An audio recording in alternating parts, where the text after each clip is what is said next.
canal sem fins lucrativos que acompanha o nosso canal aqui no YouTube.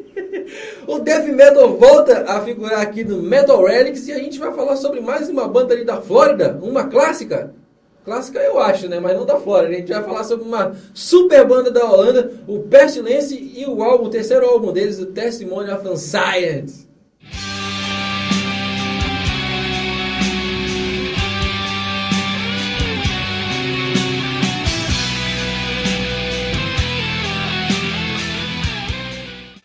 Beleza, é verdade, a banda é da Holanda, mas esse álbum ele foi gravado na Flórida lá, na Roadrunner, com o mestre do Death Metal, o Scott Burns. Eu acho que é o produtor que a gente mais citou aqui, né, cara? É que o cara só produziu bandas fodas e álbuns fodas, né? A gente pode dizer que ele é tão foda quanto as bandas que ele produziu, porque todo mundo procurava ele. Ele conseguia tirar uma sonoridade muito única de cada banda, né? Inclusive, a gente sabe que, em se tratando de Pestilence, dificilmente esse álbum vai ser o favorito de muita gente. A gente sabe que, principalmente aqui no Brasil, o favorito da galera é o Consuming Impulse, de 1989, né, cara? Que é um álbum que tem uma legião de fãs aí, que era ainda com o vocalista, o Martin Van Drone. E é o álbum que tem os maiores clássicos, assim, de death metal da banda, né? Que o primeiro álbum deles tinha uma pegada muito death thrash, né? E é uma daquelas bandas que muda bastante de sonoridade. E aí veio o Consuming Impulse e o Testimony of Unscience, ele está ali no meio termo, ele está ali num período de transição da banda entre o death metal e um lance ali mais que os caras convencionaram chamar de jazz fusion, né? Vamos fazer assim, é um prog metal, né, cara? O álbum Spheres de 1993 é uma zoeira que só os caras bem malucos e noiados ali que apreciam com mais frequência. Eu gosto de quase todos os álbuns do Pestilence, mas esse álbum é bem viajante. Ele é muito estranho, né, cara? Então o Testimony of Unscience, ele tá ali naquela transição. Ele não é tão viajante, tá bem longe de ser um álbum viajante como é o Spheres, mas ele não tem aquela pegada assim mais violenta do Consuming Impulse. Então, o que é bacana desse álbum é que ele tá ali naquele período em que começou a surgir o Technical Death Metal, né? E esse álbum ele foi importante para o surgimento desse estilo. Ele foi lançado ali em 3 de setembro de 1991. E o que é curioso desse álbum é que é o primeiro álbum em que o Patrick Mameli, que era guitarrista da banda, começa a cantar, né? Eu, falando do meu gosto pessoal, as minhas bandas favoritas de death metal são o Obituary e o Death, né? Não por coincidência, né? Esse é o meu álbum favorito do Pestilence, porque o Patrick Mameli, certamente, pelo menos do Chuck, tinha muita influência, porque o vocal dele lembra muito, cara. Era isso que eu ia falar. Resgata muito, não que resgata, né? Porque era praticamente a mesma época. Lembra muito aquela época mais cavernosa do Chuck, né? Sim. E como você falou, do John Tardy também. Também lembra um pouquinho do John Tardy. Além do Patrick Mameli nas guitarras e no vocal, você tinha também o Patrick Eatherwich, tinha o Tom Shoy no baixo, que ele vinha do Atheist, e tinha também na bateria o Marcus Fodes, que o cara... Foda mesmo, porque nesse álbum ele foi ele que fez a maioria das letras, né? O Patrick Mameli também tem algumas letras lá que ele fez, mas a maioria foi feita pelo Marcus Fodes. E foda-se, né? E foda-se. E tinha também como participação ali no álbum o Ken Smith no teclado, né? O teclado ele cria uma atmosfera no álbum que é sensacional, né, cara? O álbum ele se caracteriza por um death metal que vai carregar ali em vários momentos aquelas melodias clássicas que a gente viria a conhecer durante praticamente toda a carreira do Death, por exemplo. Eles sempre tiveram um som muito técnico, né, Sim. cara? E, inclusive, como a gente falou, no Spheres, eles deram uma viajada violenta na maionese, mas os caras sempre tiveram essa pegada, né? Sim. Muito técnico.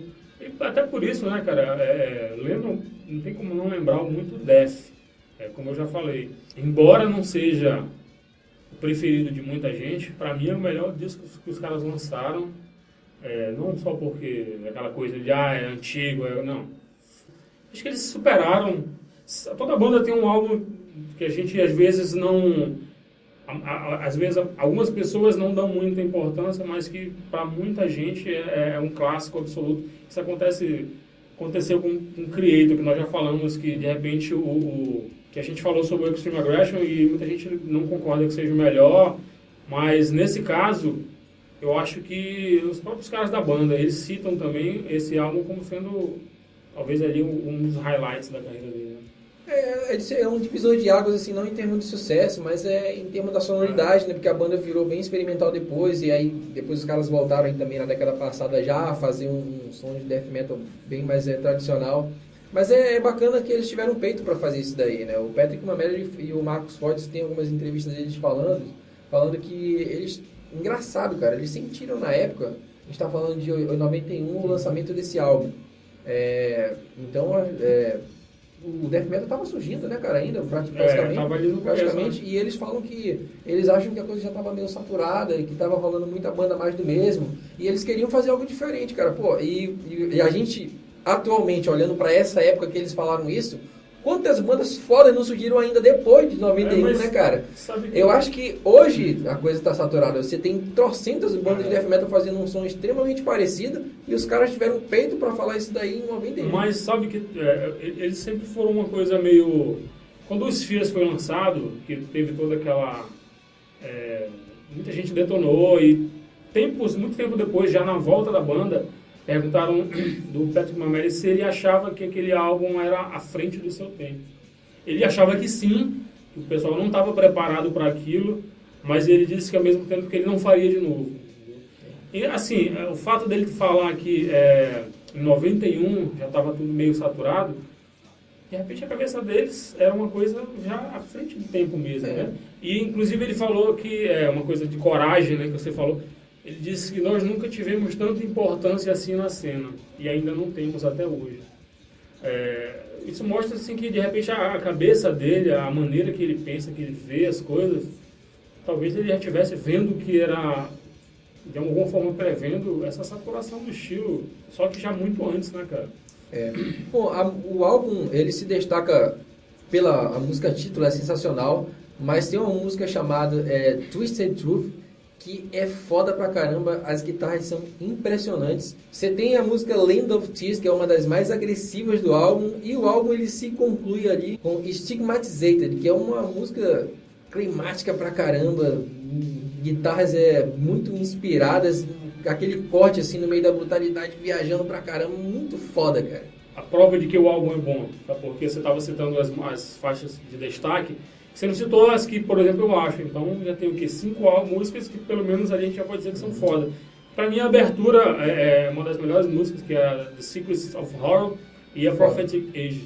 Engraçado, né? O Blind Guardian lançou ali em 96, eu acho que foi o Nightfall in the Middle Wolf, que era um álbum que tinha... Cada música tinha uma introdução, né? Em 91, os caras já estavam fazendo o Pestilence já lança o Testimony of Unscience, que tem isso, cara.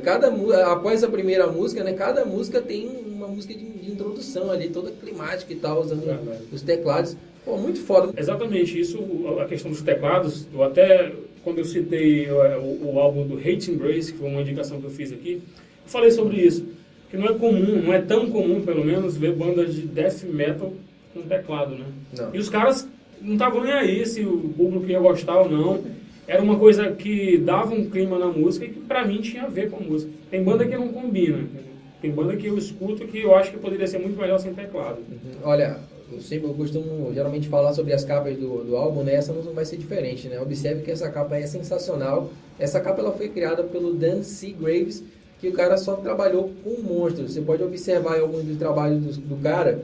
O cara trabalhou aí com Morbid Angel, Monstrosity, Benediction, Dismember, Entombed, Malevolent Creation, fez mais 3 capas, entre outras sensacionais, né, cara?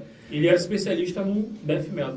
E a capas para álbum do death metal. O cara pirava nas artes que ele fazia, cara. São realmente espetaculares. Aquela capa do Malevolent Creation, as duas do Ten Commandments, do Stillborn, né, cara? Capa sensacional, é bem viajante, né? O cara era mestre em fazer capas sensacionais, né? Bom, o álbum ele foi relançado depois pela Roadrunner com aquela série que eles lançavam 2 álbuns da banda, né? Junto com o Consuming Impulse.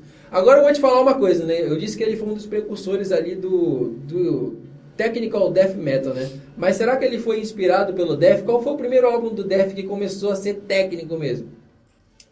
Eu acho que o Spiritual Healing, eu acho que eles já começaram a mostrar essa cara mais técnica e mais única.